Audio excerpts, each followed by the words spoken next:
Albert Einstein once said, everybody's a genius. But if you judge a fish by its ability to climb a tree, it will live its whole life believing that it is stupid. Ladies and gentlemen of the jury, today on trial we have modern day schooling. Glad you could come. Not only does he make fish climb trees, but also makes them climb down and do a 10-mile run. Tell me, school, are you proud of the things you've done? Turning millions of people into robots, do you find that fun? Do you realize how many kids relate to that fish swimming upstream in class, never finding their gifts, thinking they are stupid, believing they are useless? Well, the time has come, no more excuses. I call school to the stand and accuse him of killing creativity, individuality, and being intellectually abusive. He's an ancient institution that has outlived his usage. So, Your Honor, this concludes my opening statement, and if I may present the evidence of my case, I will prove it. Proceed. Exhibit A. Here's a modern day phone. Recognize it? Here's a phone from 150 years ago. Big difference, right? Stay with me. Here's a car from today, and here's a car from 150 years ago. Big difference, right? Well, get this. Here's a classroom of today, and here's a class we used 150 years ago. Now ain't that a shame? In literally more than a century, nothing has changed. Yet you claim to prepare students for the future? But with evidence like that, I must ask, do you prepare students for the future or the past? I did a background check on you and let the record show that you were made to train people to work in factories, which explains why you put students in straight rows, nice and neat, tell them sit still, raise your hand if you want to speak, give them a short break to eat, and for 8 hours a day, tell them what to think. Oh, and make them compete to get an A letter which determines product quality, hence grade A of meat.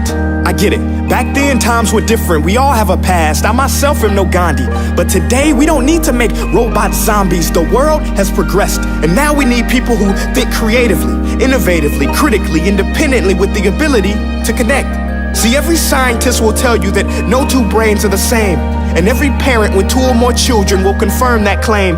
So please explain why you treat students like cookie cutter frames or snapback hats, giving them this one-size-fits-all crap. Watch your language. Sorry, Your Honor, but if a doctor prescribed the exact same medicine to all of his patients, the results will be tragic. So many people would get sick, yet when it comes to school, this is exactly what happens, this educational malpractice, where one teacher stands in front of 20 kids, each one having different strengths, different needs, different gifts, different dreams, and you teach the same thing the same way?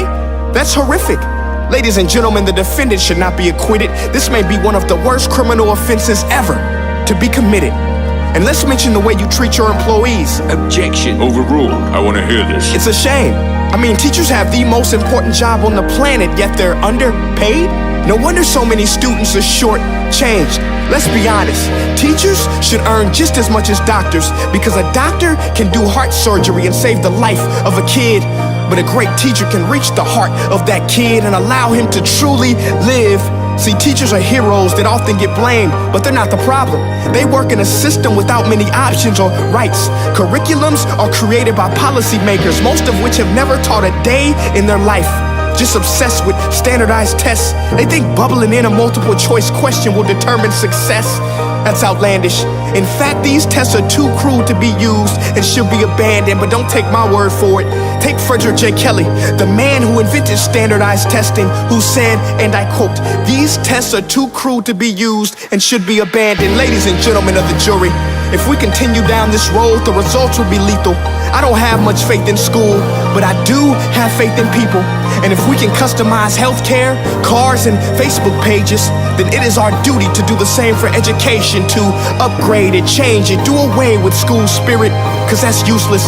Unless we're working to bring the spirit out of each and every student, that should be our task. No more Common Core. Instead, let's reach the core of every heart in every class. Sure, math is important, but no more than art or dance. Let's give every gift an equal chance. I know this sounds like a dream, but countries like Finland are doing impressive things. They have shorter school days, teachers make a decent wage, homework is non-existent, and they focus on collaboration instead of competition. But here's the kicker, boys and girls. Their educational system outperforms every other country in the world. Other places like Singapore are succeeding rapidly. Schools like Montessori, programs like Khan Academy, there is no single solution. But let's get moving, because while students may be 20% of our population, they are 100% of our future. So let's attend to their dreams, and there's no telling what we can achieve. This is a world in which I believe, a world where fish are no longer forced to climb trees. I'll rest my case.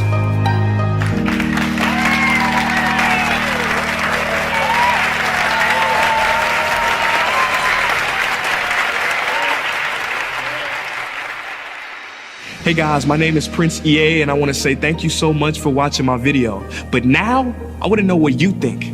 How can we together create a more efficient, effective, and just better future of learning? I want you to visit nestday.com/preorder the future and share your thoughts and ideas on the topic. Peace.